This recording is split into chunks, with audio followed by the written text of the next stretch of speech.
अंता उपचुनाव को लेकर तमाम जो अटकलें लगाई जा रही थी, तमाम जो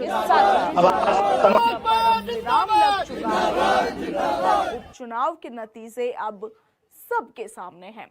कांग्रेस प्रत्याशी प्रमोद जैन भाया ने यहां पर जीत दर्ज कर ली है। कांग्रेस में खुशी का उत्साह का माहौल है। उधर बीजेपी के प्रत्याशी मोरपाल सुमन दूसरे नंबर पर रहे। इस जीत का क्रेडिट किसे जाता है, बीजेपी की हार क्यों हुई, ये तमाम कुछ ऐसी बातें हैं जिन पर डिस्कशन लगातार चल रहा है। तो इसी पर आज बातचीत करेंगे। कांग्रेस और बीजेपी के प्रवक्ता हमारे साथ जुड़े हैं। कांग्रेस से राजेश कटारा जी हमारे साथ जुड़े हैं और बीजेपी से हितेंद्र शर्मा जी। सबसे पहले कांग्रेस का रुख कर लेते हैं। राजेश जी, सबसे पहले तो बहुत बहुत बधाई आपको। इसके साथ ही जीत का श्रेय किसे जा रहा है? जी थैंक यू इसका जी। आज अंता की जनता को हम बहुत बहुत धन्यवाद देना चाहते हैं। जिस तरीके से एक जन जन के लाडले प्रमोद जैन भाया जी को जिस तरीके से अपार समर्थन दिया है और सबको धराशायी कर दिया। जनता बड़ी ही समझदार है और सोच समझ के उन्होंने सही जगह सही वोट डाला है। आपने देखा हो, इससे पहली डिबेट में हमने बोला था कि बीजेपी कहीं नहीं औपचारिकता बची हुई और कांग्रेस बहुत अच्छे वोटों से बहुत अच्छे मार्जिन से चुनाव जीतेगी और वही हुआ। जिस तरीके से जनता ने देखा 2 साल का जो एक जंगल राज था जो राजस्थान के अंदर, ना किसानों को असली खाद मिल रहा, ना किसानों को असली बीज मिल रहा, महिलाओं की जो दुर्दशा थी, गलत अत्याचार थे, ना रोजगार था, बेरोजगारी चरम सीमा पर थी, महंगाई थी और जिस तरह से डीजल पेट्रोल की बेहद कीमत बढ़ी हुई है, जिसमें इन्होंने वादा किया था कि राजस्थान में पड़ोसी राज्यों के बराबर डीजल पेट्रोल किया जाएगा। ये ढोल लगाने पीटने वाले लोग कभी ईआरसीपी पे ढोल लगाना पीते, गंगा जल समझौते पे ढोल लगाना पीते, उसमें से कुछ भी नहीं हुआ। राइजिंग राजस्थान में भी इन्होंने जिस तरीके के वादे किए थे, 1 साल हो गई उसमें कुछ भी नहीं कर पाए। आज उसी का परिणाम है, पूरी सरकार एक तरफ और आप देखिए प्रमोद जैन भाया जी ने जिस तरीके से और हमारे प्रदेश अध्यक्ष आदरणीय गोविंद सिंह डोटासरा ऊर्जा जी ने जिस तरीके से एक संगठन को एकजुट करके और जिस तरीके से मैदान में कांग्रेस गई है और उसका आप नतीजा देखिए, आप कितने वोटों से 16,000 वोटों से करीब वो चुनाव जीतिए और आप देखिए निर्दलीय को इनमें सिर्फ 128 वोटों का मार्जिन रहा, सिर्फ 128 है। तीसरे नंबर पर शुरू से तीसरे नंबर पर आप क्या कहिएगा बीजेपी की ओर से? 2 साल का आकलन देख लीजिए आप बीजेपी सरकार का। जी हितेंद्र जी, क्या कहिएगा? बीजेपी की ओर से भरपूर कोशिश की गई, पूरी ताकत भी झोंकी गई, पूर्व मुख्यमंत्री और मुख्यमंत्री ने प्रचार प्रसार भी जोरों शोरों से किया, उसके बाद भी हार हुई। कांग्रेस प्रत्याशी माफ कीजिएगा, कांग्रेस के जो प्रवक्ता है वो लगातार बीजेपी की कमियां गिना रहे हैं। आप क्या कहिएगा, ये हार क्यों हुई? देखिए, सबसे पहले तो हम इस हार को स्वीकार करते हुए जीतने वाली पार्टी और प्रत्याशी प्रमोद जी को बहुत बहुत बधाई देंगे और आशा करेंगे कि वो अंता की जनता की सेवा करें। जो 3 बार में उन्होंने नहीं किया वो काम इस बार करें जनता के लिए और जनता की शिकायतों को दूर करें, ताकि जो वोटों के बहिष्कार और जैसी घटनाएं वहां हुई थी वो ना घटें। दूसरी चीज, हमारी हार का हम लोग विश्लेषण करेंगे बूथवार, मगर जो अभी तक मोटे मोटे तौर पे हमें समझ में आया, जितना हम लोगों को जानकारी मिल पाई है, जो निर्दलीय प्रत्याशी थे वो 53,000 के ऊपर वोट लेके गए। हमारा जो कोर वोट था ओबीसी का, सामान्य वर्ग का, उसका एक बड़ा वर्ग, युवा वर्ग का एक बड़ा वर्ग ओबीसी वो जो निर्दलीय प्रत्याशी थे उनके साथ चला गया। उससे भारतीय जनता पार्टी के जो वोट बैंक था उसमें बड़ी सेंध लगी। ये एक जो अभी तत्काल में दिखता हुआ कारण है, वो ये कारण हमारे सामने आया है। हम इस पे चिंतन और मंथन करेंगे, हार को हम उतनी गंभीरता से लेंगे और अधिक सेवा जनता की करेंगे ताकि अगली बार हमें और बड़ी जीत मिल सके।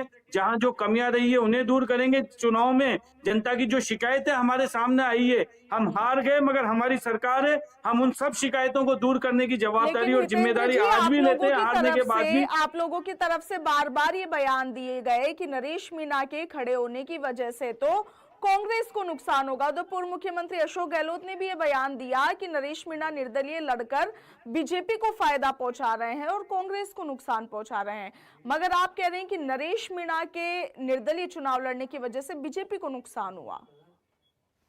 जी बिल्कुल, बीजेपी को नुकसान हुआ क्योंकि नरेश मीणा के जो जातिगत वोट थे वो भी 25,000 से ज्यादा नहीं थे। उनको 30,000 जो मत मिले अधिक, अपने समाज से अलग हटते हुए भी, उनमें से एक बड़ा प्रतिशत हमारा वोट बैंक था जो ओबीसी का, धाकड़, गुजर, ब्राह्मण, बनिया, राजपूत, जो ओबीसी वर्ग की अन्य कार, कीर, केवट, कश्यप, प्रजापति, इस तरह की जितनी भी जातियां थी उसमें से एक बड़ा वर्ग नरेश मीणा की तरफ आकर्षित हुआ।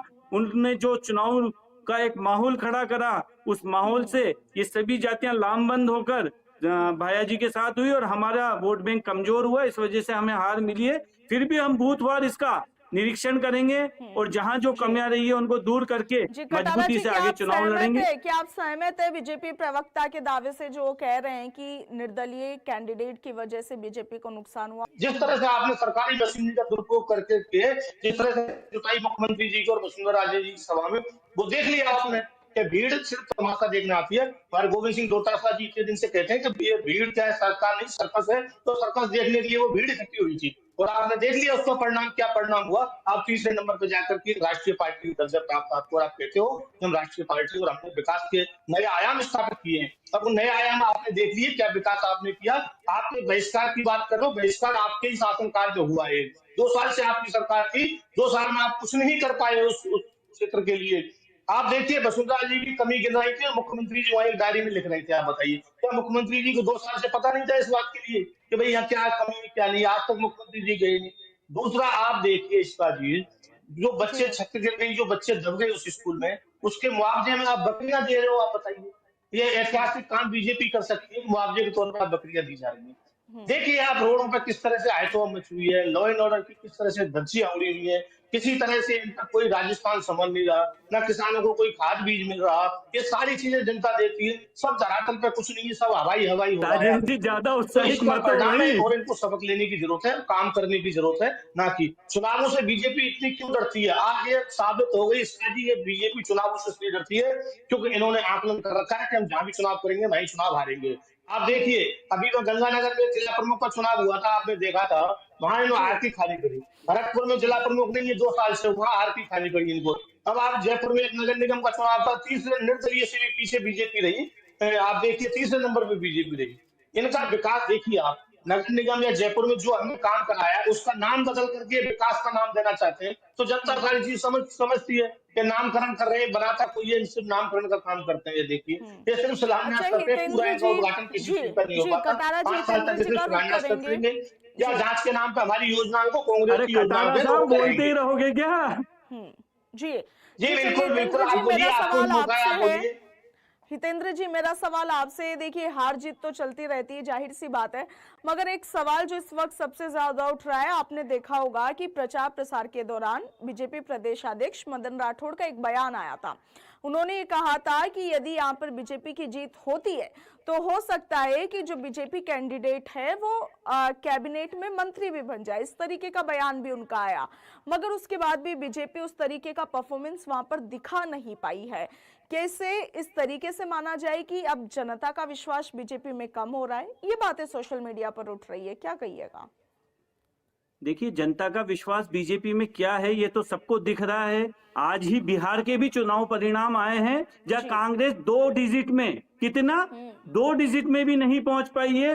पूरा यूपीए मिला के महाविकास गठबंधन जो इनका है, महागठबंधन, वो 31 सीट पे रह गया। 243 सीटों में से 205 सीटों पे बीजेपी के नेतृत्व वाला एनडीए गठबंधन वहां पे लीड कर रहा है। ये हमें इनसे सीखने की जरूरत है। ये जो सही कह रहे हैं कि हम लोग चुनाव से डरते हैं, क्योंकि हमें चुनाव से डर लगता है कि विपक्ष पूरा साफ हो जाता है चुनाव में, जनता विपक्ष को बिल्कुल वाइप आउट कर देती है। चुनाव के अंदर हम लोग 8 उपचुनाव हुए, 8 में से 6 उपचुनाव हम लोग जीते हैं, 5 उपचुनाव, 2 उपचुनाव जैसे तैसे करके कांग्रेस जीती है। तो इनको बहुत ज्यादा उत्साहित होने की जरूरत नहीं है। आने वाले निकाय चुनाव में, पंचायत चुनाव में हम लोग इनको बता देंगे कि ये किस धरातल पे खड़े हुए हैं। राजस्थान में कांग्रेस की स्थिति क्या है। बिल्ली के भाग से अगर एक बार छीका टूट गया तो बार बार हर जगह छिछड़े ना देखे। मैं बता रहा हूं इनको कि आने वाले समय पे इनको धूल चटा देंगे। हमारी कैलकुलेशन में गड़बड़ हुई है, हम इसको स्वीकार कर रहे हैं ना। हम लोगों ने जो कैलकुलेशन करी थी कि निर्दलीय प्रत्याशी इस तरह से चुनाव में जहां तक नहीं पहुंच पाएगा, मगर निर्दलीय प्रत्याशी ने अपेक्षा से अधिक वोट लिए। हमारा एक बहुत बड़ा मत प्रतिशत उन्होंने काट लिया। आप लोग सीधा सीधा सा आकलन कर सकते हैं कि 81,000 कुछ वोट भाया जी का आए थे पिछली बार आम चुनाव में, और 87,000 के करीब कुछ वोट हमारे आए थे। हमारा वोट घट के 54,000 पे रह गया और इनका वोट घट के 70,000 पे आया। तो हमारे वोट में से ही तो वोट कट के निर्दलीय प्रत्याशी के पास गया है। पिछली बार जो निर्दलीय प्रत्याशी के वर्ग का वोट था वो भी हमें ही मिला था पूरा। इस तरह से ये तो एक समीकरण ऐसे बन गए कि वहां ये जीत गए, इसको ये ये ना कहें कि भाई भारतीय जनता पार्टी की सरकार के विरोध में अविश्वास हो रहा है। वो तो अब जब सामान्य रूप से आम चुनाव होंगे निकाय के और पंचायत के, तो इनको पता लग जाएगा कि जनता का कितना विश्वास इनमें और कितना चुनाव विश्वास कराएंगे हम में, जितेंद्र जी, और देश का चुनाव कराएंगे तब कांग्रेस आप पार्टी चुनाव के ऊपर कराएंगे तो क्या सही, आप विश्वास है। हटाते जा रहे हो चुनावों अरे को। कटारा साहब सुनिए, देश का कांग्रेस पार्टी के ऊपर क्या विश्वास है, वो बिहार की जनता ने आज बताया है कि हम कांग्रेस राजस्थान अपने की बात निम्न करें, जी स्तर हम पे हितेंद्र राजस्थान में जी, 2 रहते हैं डिजिट पे जिसमें नहीं पूरी पहुंची, बीजेपी टिकी 2 हुई है। डिजिट पे नहीं हितेंद्र पहुंच जी, रहे आप। जी आप बिहार चुनाव आप में जहाँ आप लोगों को बाकी खुशी बात है। करो वहां जी बात जी जाएगी तो बिहार दूर दूर तक बिहार जाएगी, आप चुनाव भारत में की जो बात नतीजे करोगे तो आए उसमें सारी आप चीज लोगों को देख रही है खुशी है, जनता उस बहुत चीज अच्छी को भी। बात है। मेरा सवाल सुनिएगा, चलो डोटासरा मैं जी तो का एक चीज, स्टेटमेंट आया अरे है। एक मिनट, प्रमोद, 1 मिनट में राजेश जी से एक चीज और पूछना चाहूंगा कि आज तो राजेश जी ईवीएम पे दोष नहीं देंगे, आप लोग अंता में जीत गए, जी यही कटारा ईवीएम जी, तो ठीक ईवीएम तो थी। उसके बाद जाएगी तो बहुत आगे तक जाएगी, वो आप भी जानते हो, आप इतने खुश हो जाने रहे दो हो, ना, बहुत करो अच्छी बात, बात है, खुशियों का बिल्कुल मौका करो। है। या तो अंता परंतु ये में भी बात सिर्फ ईवीएम सही है, राजस्थान की है, या तो बिहार में भी राजस्थान की ईवीएम जनता सही क्या है, क्या भुगत रही दोनों है। जगह अभी दिल्ली में गलत है, ब्लास्ट बताओ। हुआ है, और सुनिए अभी भी दिल्ली में ब्लास्ट हुआ है, किस तरह के कितने लोग मारे गए। जब प्रधानमंत्री जी ने ये कहा था ना कोई भी आतंकवादी हमला युद्ध माना जाएगा, और उसमें आज तक आपने ना कोई हाँ विपक्ष बिल्कुल की माना बैठक बुलाई जाएगा। ना कुछ बुलाई। आज आप भी बताइए, प्रधानमंत्री विपक्षी जी बैठक कह रहे बुलाई हैं है कि प्रधानमंत्री जी ने? एक भी दोषी दुनिया कौन के दोषी? किसी भी कोने में बैठा हो, आज भी प्रधानमंत्री जी इस बात को लेकर संकल्पित देखिए है, कभी पूरा प्रधानमंत्री देश जी इस के बात को बयान लेकर होता था, संकल्पित है। चलिए हालांकि मगर अभी आप ये हितेंद्र इसका भी जी, अभी एक चर्चा का आतंकवाद विषय लेकर नहीं है, कटारा जी, राजनीति राजस्थान हम की करते हो। बात है। राजस्थान के ये चुनावी कांग्रेस की ये चुनाव की पुरानी बात सोच कर है रहे ये, हैं। ये कभी कांग्रेस की बाद में पुरानी डिटेल सोच आएगी है, हितेंद्र जब इस जी, पर हर बात कटारा चीज जी, करेंगे में कि किस तरह राजनीति से करना। प्रधानमंत्री जी देश बोलते में थे हमला हुआ, ये देश की राजनीति सीमाएं कर रहे हैं। प्रधानमंत्री के अंडर में आती है, देश में घुसपैठी हितेंद्र आते हैं जी, तो कटारा प्रधानमंत्री जी, बीच नियत हम में कूद सिर्फ रहे। अंता विधानसभा सीट पर हुए बिल्कुल, उपचुनाव की इसलिए हम बात कर रहे राजस्थान की हैं। बात करें। कटारा जी एक सेकंड, हितेंद्र जी मेरा सवाल आपसे था। डोटासरा जी का जी स्टेटमेंट आया है अभी पीसीसी में, जब वो मीडिया से मुखातिब हुए उन्होंने कहा कि बीजेपी का दांव उल्टा पड़ गया। बीजेपी ने नरेश मीणा को अपने डमी कैंडिडेट के तौर पर उतारा था मैदान में, मगर ये दांव बीजेपी का उल्टा पड़ गया। देखिए, नरेश मीणा डमी कैंडिडेट के रूप में नहीं, स्वतंत्र कैंडिडेट के रूप में चुनाव लड़ रहे थे, और मैं तो खुद इस चीज को स्वीकार कर रहा हूँ कि नरेश मीणा ने हमारे वोट बैंक में बड़ी सेंधमारी करी है।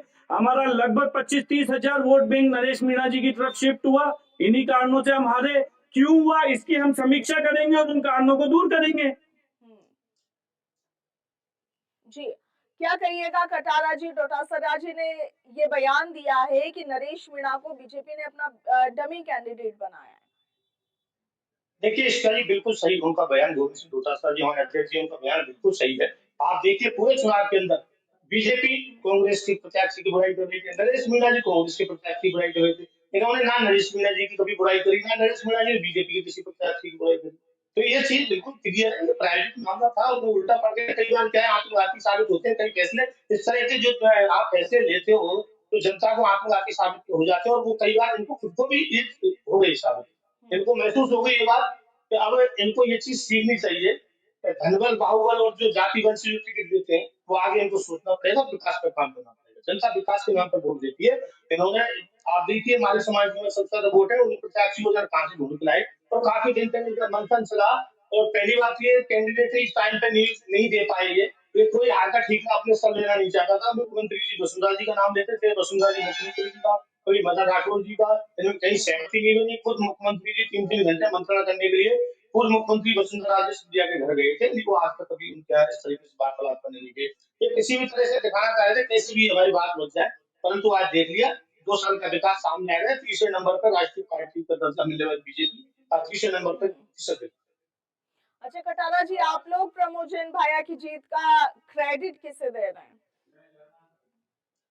देखिए प्रमोद जैन भाया जी की क्रेडिट से तो हमारे जिस तरीके से हमारे संगठन ने काम किया है, आदरणीय गोविंद सिंह डोटासरा जी प्रदेश अध्यक्ष जी के नेतृत्व में जिस तरीके से काम हुआ है, पूरी कांग्रेस ने एकजुट होकर के जिस तरह से कार्यकर्ता घर में और कांग्रेस की नीति रीति उन्होंने जन जन तक पहुंचाई है। और प्रमोद जैन भाया जी वहां के लोकप्रिय नेता है, जन जन के लाडले हैं, और जिस तरीके से उन्होंने क्षेत्र में एक सुविधाएं दी है, विकास कराया है, वो जनता हमेशा याद रखती है। आप देखिए उसी का नतीजा है तो वापिस 2-2.5 वोटों से हारे थे, और आप देखिए कितने लंबे अंतराल से चुनाव जीते, वो भी इन परिस्थितियों और स्थितियों में कि सरकार बीजेपी की है।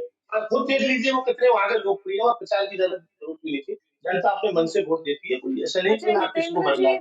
राजस्थान की हितेंद्र जनता जी, बड़ी इस देती है, उपचुनाव में परंतु देखा गया कि बीजेपी ने एकजुटता का संदेश पुरजोर तरीके से दिया पूर्व मुख्यमंत्री और वर्तमान मुख्यमंत्री ने साथ में प्रचार भी किया। कांग्रेस जो लगातार आरोप लगाती आई है बीजेपी के ऊपर कि झालावाड़ में मुख्यमंत्री भजनलाल शर्मा कदम नहीं रख सकते विदाउट वसुंधरा राजे परमिशन, इस तरीके के तमाम जो आरोप लगाते आई है कांग्रेस, उसे डिकोड करते हुए बीजेपी को इस उपचुनाव के प्रचार प्रसार के दौरान देखा गया।